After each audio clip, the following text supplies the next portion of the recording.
जेके Yadav Films present.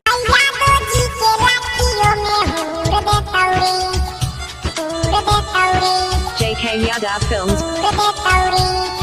Recording by Mahagauri studio Saharsa.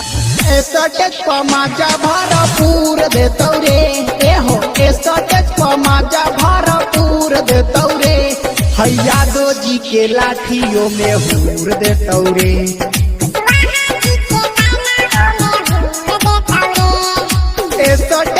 माजा भरपूर देतौरे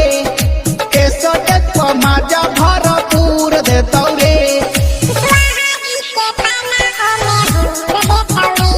कुशवाहा जी के पन्ना ओ में हूर देतौरे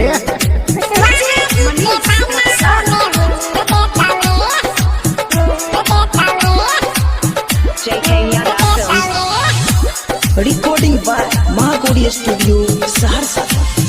स्टेज पर ठीक से ना कमर हिलाइबे सोहनी मिसिर जी से बचे ना पाइबे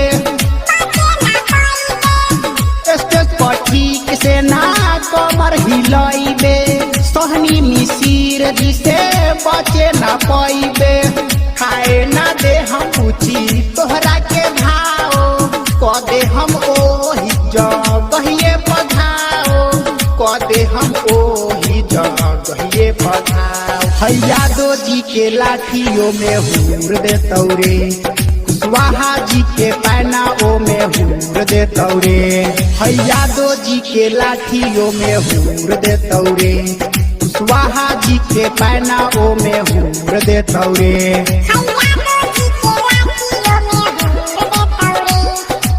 JK Yadav Films. Recording by Mahagauri studio Saharsa. Bengal से आइले उड़ावेले गारादा धैली दरोगा जी तो खरदी है पारादा बंगाल से आइले उड़ावेले गारादा धैली दरोगा जी तो खरदी है पारादा संजय संवरिया लब के पर गइलू पीछा आवो न पूरा कदी मनवा के इच्छा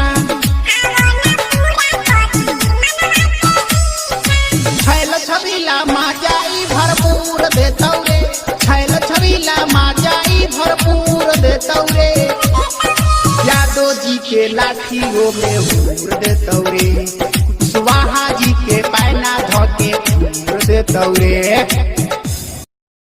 JK Yadav Films.